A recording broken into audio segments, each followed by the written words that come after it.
Now that we have all reassembled, our hands completely washed, it's a great pleasure to present our first speakers.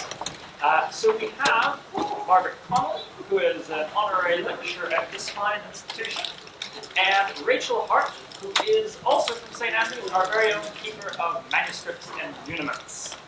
And they're going to tell us about an extremely exciting new acquisition on the part of St. Andrews Collections. Without further ado. This paper is about the Marchmont Manuscript, a handwritten copy of the collection of Scottish statutes and legal texts known by the title Regiam Majestatem. This manuscript was acquired last year from the University of St Andrews Library, with support from Friends of the National Library and 2 private donations.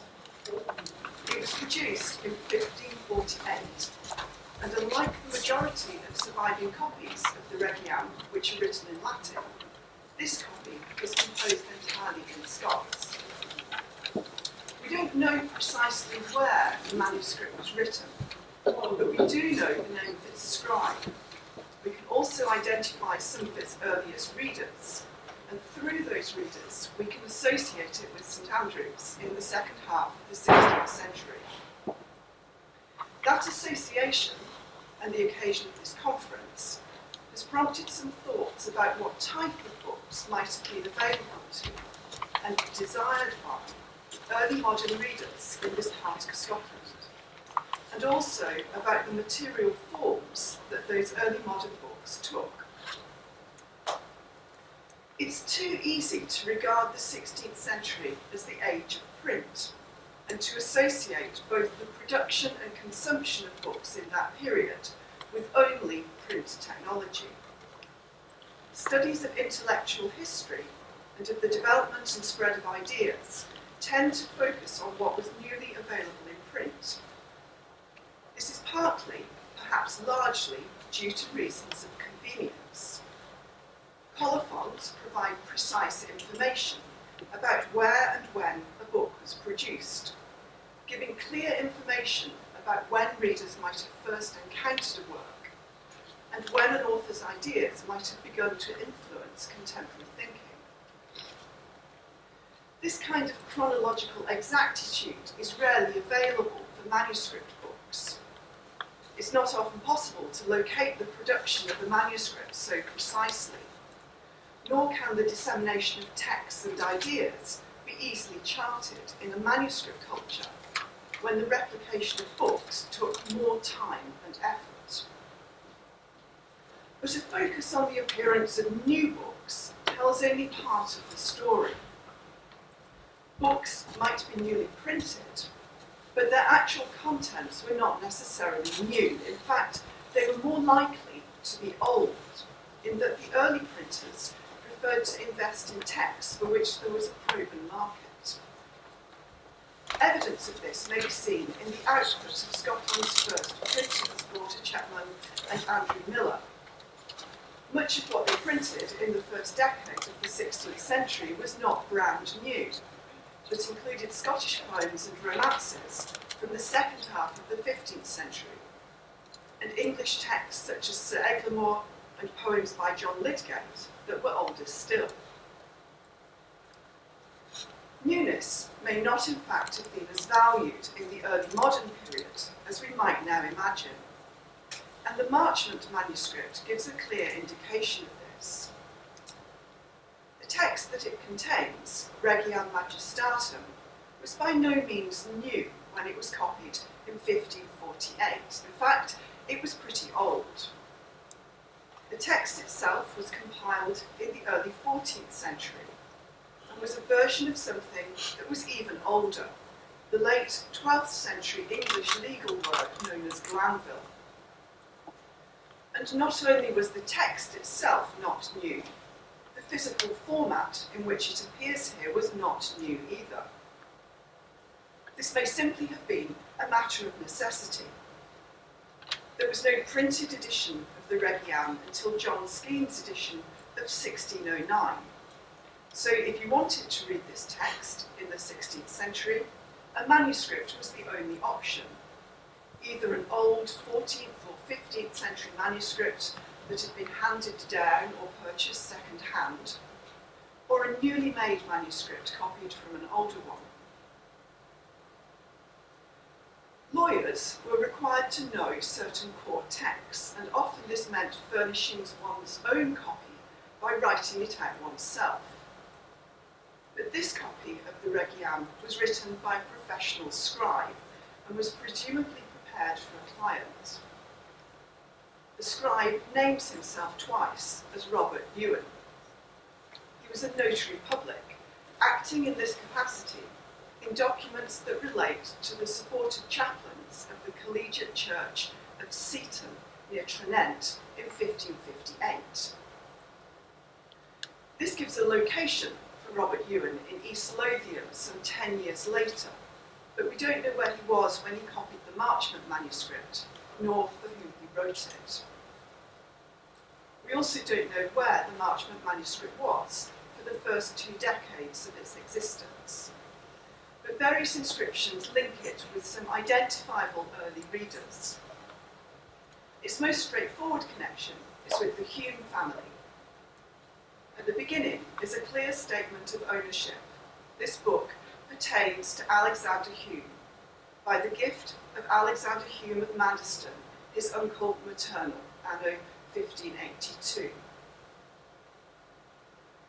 Alexander Hume, the nephew and recipient, was born in 1557. He was the second son of Patrick Hume, 5th Baron of Polwarth. He attended university here at St Andrews, matriculating in 1571, and graduating Bachelor of Arts from St Mary's College in 1574. The next part of his career can only be gleaned from an autobiographical poetical epistle written when he was aged about 30. He seems to have spent time in France and to have intended to pursue a career in the law. When he returned to Scotland, he attended the courts of justice for 3 years, but ultimately declared himself disgusted with the corrupt and venal practices of the law, and later of the royal court. Legal ambitions could fit well with the gift of this book and the timing of its donation, but ultimately Alexander Hume became a cleric. In 1598 he was appointed as Minister of Logie near Stirling, a post that he held until his death in 1609. He's now best known as a poet. He wrote Protestant works in both verse and prose, including hymns or sacred songs published in 1599, and the Christian pastoral poem of the day, Estival. The name Alexandri Hume is written at the end of the manuscript, in the context of an ownership inscription, Pertinet Liber Mihi. The names Thomas Hume and Gavin Hume also occur in various places. We haven't identified Thomas, but Gavin Hume was Alexander Hume of Polwarth's younger brother. Alexander Hume's mother was Agnes, daughter of Alexander Hume of Manderston. Her brother, also confusingly named Alexander Hume, was the donor of the book. The uncle's name, Alexander Hume of Manderston, occurs again further down the first leaf, and on the volume's front and back covers, indicating that the book was already bound at the time of the gift. The binding consists of 2 recycled parchment documents which relate to the East Lothian area in the vicinity of Manderston. The front cover contains an almost complete instrument of reversion in Scots, whose date is obscured. It's either 1537, 57, or 77. And many local names are listed as parties or witnesses, including the notary, William Lamb. The back cover is a Latin document which relates to Haddington, and which bears a notarial attestation by Alexander Simpson. From 1582 onwards, the manuscript was in the hands of the Humes of Polwarth, and it remained within the Hume family for many generations. It has the bookplate and motto of Patrick Hume, 1st Earl of Marchmont, Viscount of Blazonbury, and Lord Polwarth of Polwarth, with the date 1702. Despite some disruption to the Marchmont Library following the death of the 3rd Earl, this manuscript remained at Marchmont House. Thomas Thompson records seeing it when preparing the first volume of the Acts of the Parliaments of Scotland in 1844. In fact, this copy of the Regiam only passed out of Hume ownership when the estate was sold in 1913. At that point, the library comprised about 8,000 volumes, but only one manuscript is cited in the newspaper reports of the sale. It's not this one. The one cited was a copy of Fordoon's Scottish Chronicle, which fetched £40, and which is now at the Mitchell Library in Glasgow. Its press mark shows that in the library at Marchmont House, it sat close by our copy of the Regiam. One might assume that Alexander Hume's gift of this copy of Regiam Majestatem to his nephew in 1582 was a simple gift of one of his own books. But the same hand that recorded this donation also added above it a note of the price, 40 shillings, suggesting that the manuscript had been recently purchased. And the first part of the donor inscription is written over in erasure, indicating that someone else's name had been written there first. Another inscription reveals another owner and tells us more about the manuscript's location before 1582. On the second leaf is the name Magister Homerus Blair, written in display script. The same name occurs again further down the same leaf, and also at the back of the book, always with the designation Master, Magister. Homer Blair was admitted to St Salvator's College in 1563, in the same cohort of students as John Napier of Murchison and Hercules Rollock. He graduated Bachelor of Arts in 1566 and Master of Arts in 1568. Blair then remained at the university as a teacher, becoming extraordinary professor of mathematics in 1587, when William Wellwood moved to the chair of law.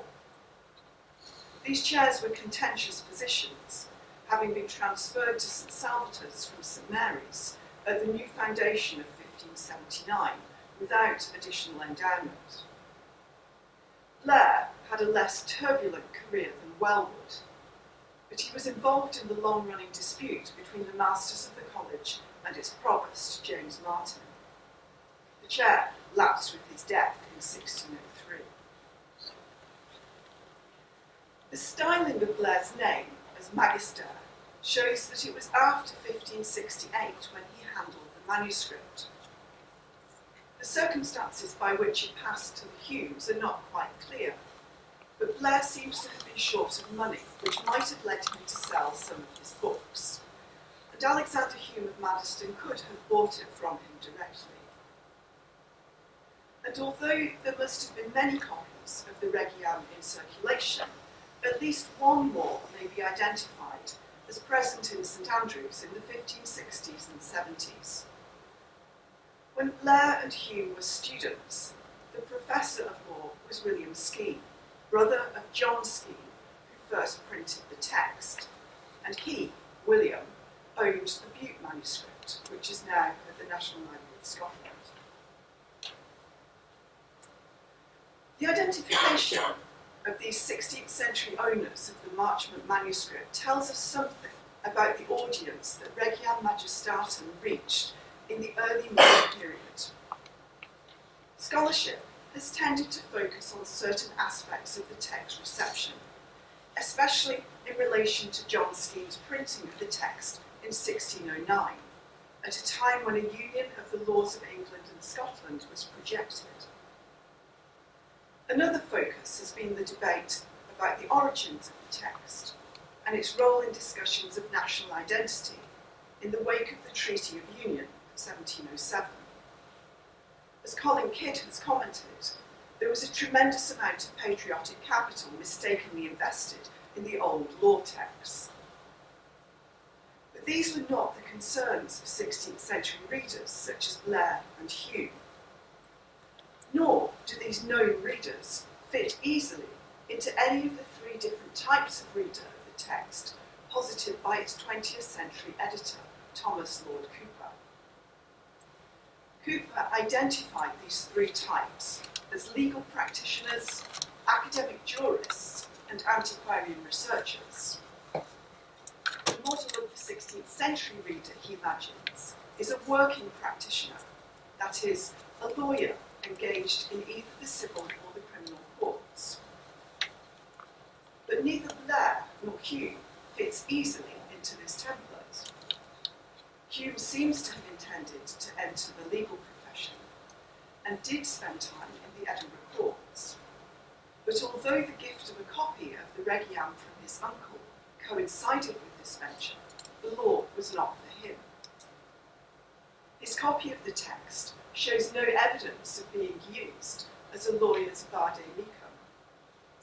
It has almost no marginal annotations and no additions of material. It has certainly been used in that it shows signs of wear and tear, especially at each end of the volume, and the corners of many of its leaves are dog-eared. But this was by no means a working copy. And its previous owner, Homer Blair, was a university instructor who taught mathematics rather than law. Whatever his interest in the text, it was not that of a professional practicing lawyer.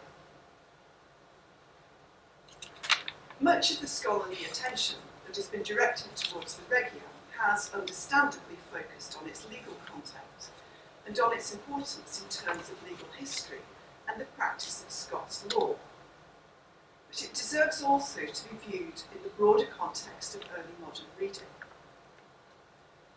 It's a mistake to assume that legal texts were only read by lawyers.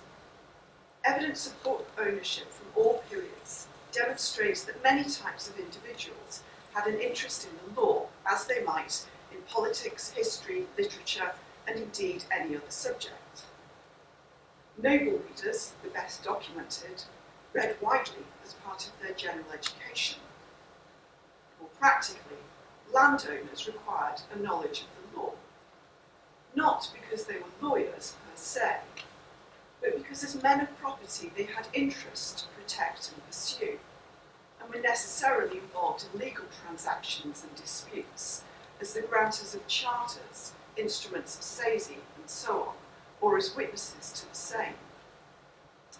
And arguably lesser landowners, such as this branch of the Hume family, had a greater need for recourse to legal guidance that could be accessed personally through reading, because they were more likely to be directly involved in legal matters than their higher-ranking equivalents, who could more easily delegate such affairs.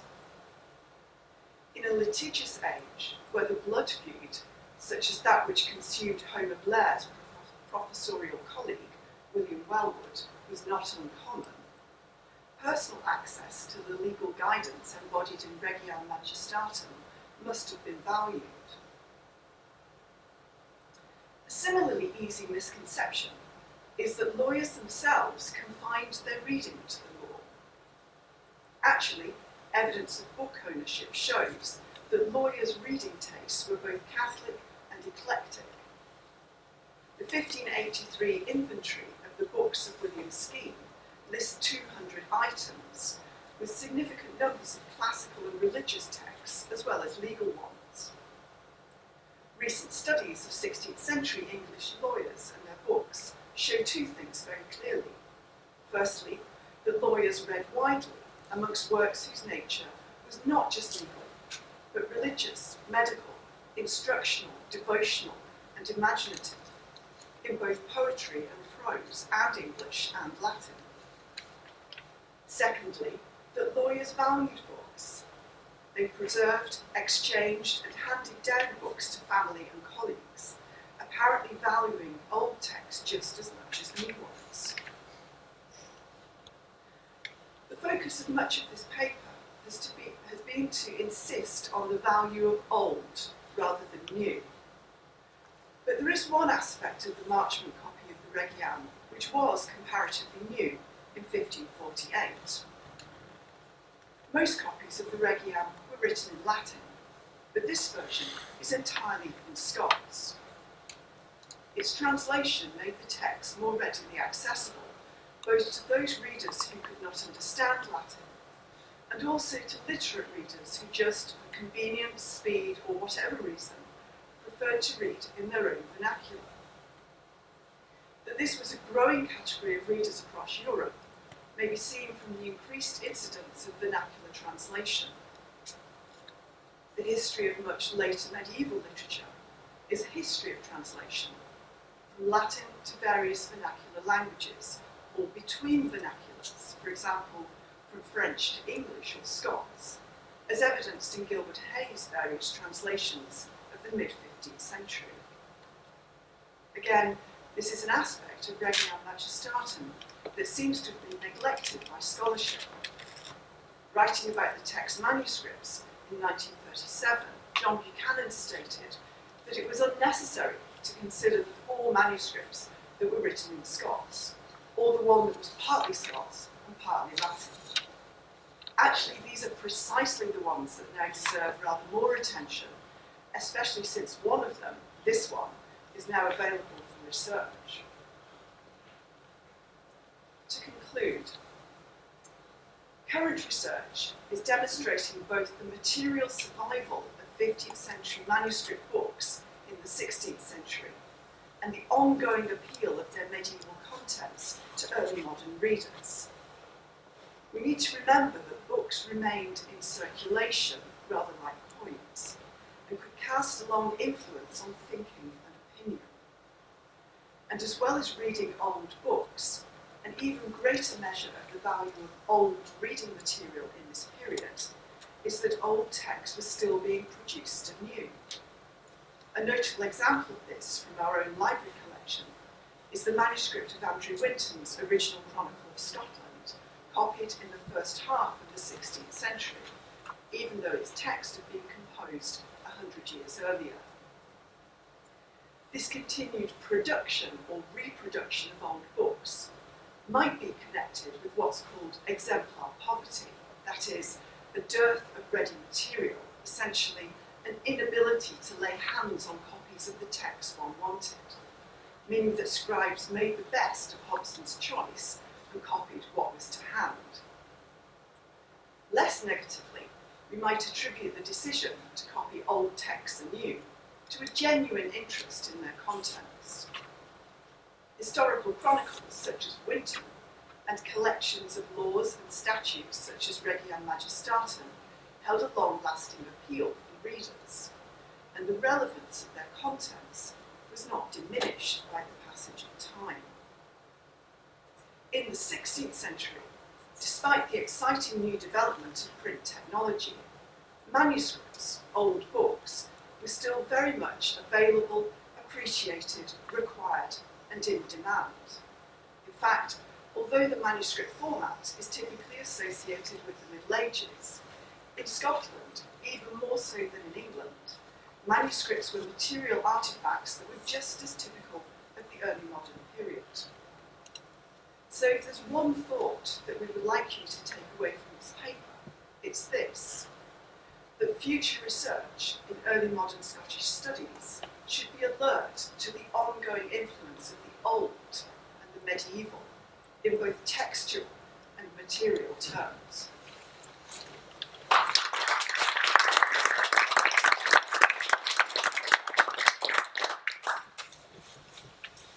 So just to follow up on that, we'll give you the opportunity to come and have a look at this wonderful, magnificent document.